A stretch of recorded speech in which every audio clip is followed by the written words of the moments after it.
Bienvenue sur Africa 24 dans cette nouvelle édition du 12-15. Voici les titres de l'actualité. Avec 2440 voix, Cyril Ramaphosa a été élu à la tête de l'ANC contre 2261 voix pour Nkosazana Dlamini-Zuma. Un vote très serré qui ne permet cependant pas au nouveau président de l'ANC d'entamer des réformes au sein du pays. Les détails dans cette édition. Exilé à Dakar au Sénégal depuis avril 2012, l'ancien président malien Amadou Toumani revient au Sénégal. Un retour prévu ce dimanche 24 décembre sous le concours du président Ibrahim Boubacar Keïta. Et puis focus sur Camara Nangala, un auteur à succès ivoirien. Grâce à sa plume, il tente à dénoncer les travers de la société. Plusieurs de ses ouvrages sont même au programme de l'enseignement secondaire. En Afrique du Sud, Cyril Ramaphosa, élu lundi 18 décembre à la tête de l'ANC, l'African National Congress. Plusieurs défis attendent le nouveau président du parti au pouvoir, notamment celui de réconcilier les différentes factions au sein de son parti. À noter qu'il sera également le candidat du parti à l'élection présidentielle de 2019. Un sujet de Cheikh Omar Bandaogo. 2440 voix contre 2261 pour Nkosazana Dlamini-Zuma. L'on est bien loin de la large majorité qu'aurait souhaité avoir Cyril Ramaphosa à l'issue de l'élection des dirigeants du parti. Un écart réduit de 179 voix qui dénote d'un vote serré. Pour les analystes politiques, ce vote est révélateur de la vitalité de la démocratie interne du parti, mais pas suffisant pour occulter la division qui règne au sein de l'ANC. Réconcilier les différentes factions au sein du parti devient alors une priorité de Cyril Ramaphosa. Il reste un parti politique qui fonctionne selon les normes bien précises d'appartenance à une même famille politique. Et c'est cet argument-là qui va servir à Cyril Ramaphosa pour tenter non seulement de racoler les morceaux du puzzle à ANC, mais également de faire face aux défis qui se présentent à ce parti-là. Au-delà des divisions internes, le nouveau président de l'ANC, qui pourrait être élu président de l'Afrique du Sud en 2019, doit aussi axer sa politique sur la résolution des problèmes de la société. Chômage, corruption étant les plus importants. À la suite des scandales financiers qui ont entaché le bilan de Jacob Zuma, la tâche s'annonce difficile pour Cyril Ramaphosa. L'ANC a besoin d'une rupture avec le passé. Au cours des 10 dernières années, ils ont perdu environ 15% de leur soutien, passant de 69% en 2004 à 54% en 2016. Cela montre que la politique de l'ANC ne fonctionne pas. Le parti bénéficie encore d'une crédibilité du fait de sa lutte contre l'apartheid, mais s'affaiblit de jour en jour. L'ANC joue alors sa notoriété et Cyril Ramaphosa devra travailler à accélérer la relance économique du pays. Le taux de croissance s'est établi à 2% au troisième trimestre de l'année 2017. Amadou Toumani Touré est annoncé à Bamako ce dimanche 24 décembre 2017. Contraint à l'exil après le coup de force du 22 mars 2012, l'ancien président malien avait trouvé refuge à Dakar. Ce retour est perçu comme un grand pas pour la paix et la réconciliation au Mali. Les précisions, Mokhtar Bari. Exilé à Dakar au Sénégal depuis avril 2012, l'ancien président malien Amadou Toumani Touré est resté discret pendant son séjour. Des associations proches du général ont manifesté clairement l'intention de le voir rentrer au pays. Une plateforme d'associations a entrepris les démarches pour aboutir à une suite favorable.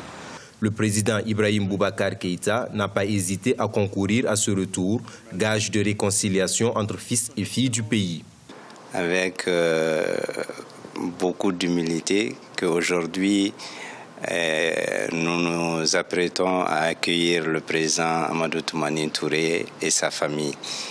Et je pense que c'est une grande victoire pour le peuple malien qui a su se contenir pendant tout ce temps.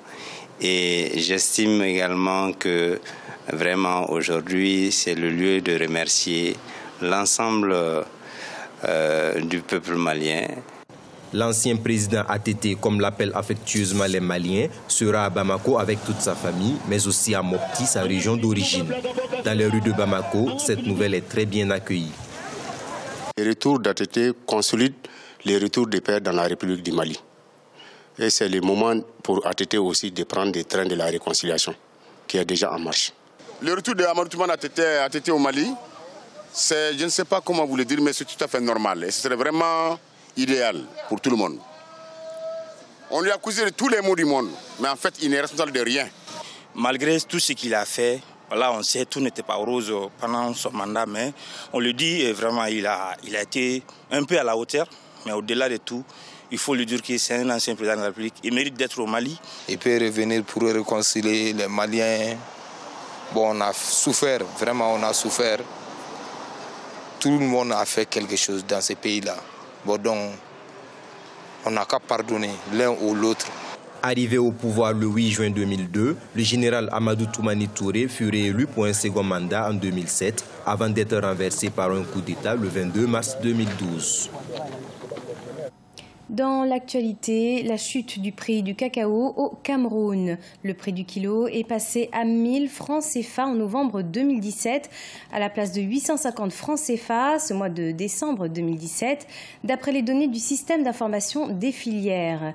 Une décote particulièrement due à une surproduction du cacao sur le marché international, selon l'Office national du café et du cacao. À noter que des récentes mesures ont été prises par les autorités camerounaises afin d'encourager les producteurs. Il s'agit notamment de réduire de moitié le montant de la redevance à l'exportation et d'instaurer une prime de qualité. Le gouvernement espère ainsi atteindre les 260 000 tonnes projetées pour la fin de campagne cacaoyère. Au Mali, le comité interétat de lutte contre la sécheresse dans le Sahel s'est lancé dans un projet visant à irriguer 1 million d'hectares d'ici à 2020 dans la région du Sahel. Un projet soutenu par la CEDEAO et l'UEMOA. Les détails dans ce sujet de Mokhtar Bari. Le comité interétat de lutte contre la sécheresse dans le Sahel, STILS, qui regroupe le Burkina Faso, le Mali, la Mauritanie, le Niger, le Sénégal et le Tchad avaient recommandé lors du forum de haut niveau sur l'irrigation tenu en 2013 à Dakar d'investir dans l'irrigation. La Banque mondiale vient d'approuver le projet d'appui régional à l'initiative pour l'irrigation au Sahel le 5 décembre 2017 d'un coût global de 170 millions de dollars, soit 25 millions pour chacun des pays membres et 20 millions pour les STILS coordinateurs du projet. Tous les producteurs sont des investisseurs. Celui qui a sa petite parcelle de 0,50 hectares, c'est un investisseur. Donc jusqu'aux grands producteurs, ceux qui veulent faire de l'agro-business. Donc voilà, il faut revoir tout le système d'irrigation de leur point de vue, plutôt que nous, notre point de vue ingénieur hydraulicien, qui voit donc le système d'irrigation donc en termes juste de maîtrise partielle au total d'eau. Là, on rentre vraiment dans un système économique sur place, où l'irrigation trouve sa place avec toutes les questions fondamentales. L'initiative pour l'irrigation au Sahel est une initiative conjointe des 6 pays du Sahel coordonnée par le STILS et les communautés économiques régionales qui sont la CEDEAO et l'UEMOA, appuyées par la Banque mondiale. Une des particularités de ces projets, c'est sa vision qui est de s'appuyer sur les expériences des pratiquants de l'irrigation et non des experts. Amadou Sidibé, qui doit proposer sa vision à la Banque mondiale, se réjouit de cette nouvelle approche.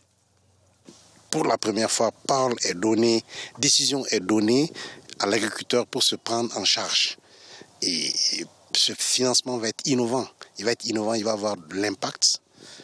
Parce que si ça ne réussit pas, on ne pourrait que s'en prendre à nous, agriculteurs, d'avoir donné les mauvaises informations qui ont impliqué la banque. Et le projet, on va se l'approprier parce qu'il est pour nous, il est fait pour nous, il est taillé sur mesure. Le projet vise à terme 1 million d'hectares de superficie irriguée à l'horizon 2020. Cette initiative devra également contribuer à atteindre l'autosuffisance alimentaire dans le Sahel. Le portrait à présent de Camara Nangala, un auteur à succès avec pas moins de 42 livres à son actif. Des ouvrages marqués par son engagement en faveur des causes sociales. Procès dans les entrailles de la terre, son dernier livre, parle ainsi de la préservation de l'environnement et des dangers du réchauffement climatique. Reportage Olivier Conan, notre correspondant en Côte d'Ivoire. Une histoire de fou, le printemps de la liberté, la ronde des hyènes, le trio de choc ou encore la dernière chance. Ce sont quelques-uns des 42 livres de l'écrivain ivoirien Camara Nangala. Ce scientifique de formation a viré à la littérature avec bonheur pour marquer son engagement d'être un témoin de son temps. Pour lui, l'engagement d'un auteur ne doit pas être uniquement politique. Sous sa plume, les travers de la société sont dévoilés sans subterfuge. Tout écrivain véritable est engagé. C'est simplement le regard critique posé sur un dysfonctionnement de la société. Si je parle du médecin qui s'absente de l'hôpital public pour aller dans des cliniques privées, c'est aussi une forme d'engagement. Pour les spécialistes de l'édition, Camara Nangala est l'un des écrivains majeurs de Côte d'Ivoire. Plusieurs de ses ouvrages sont au programme de l'enseignement secondaire. C'est l'un des auteurs qui va à la rencontre de son public cible, qui sont d'abord les élèves, dans les bibliothèques. Ce qui me plaît, c'est Camara Nangala, il est professeur de mathématiques, un paradoxe. Mais celui qui a écrit près de 42 livres. C'est pour dire qu'à travers le livre, nous pouvons évoluer aisément dans tous les domaines que nous voulons.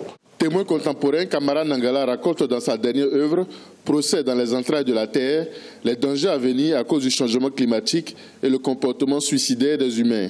La préservation de l'environnement doit interpeller tout le monde. Camara Nangala écrit pour libérer sa conscience et dompter sa folie. Et pour me guérir, j'écris.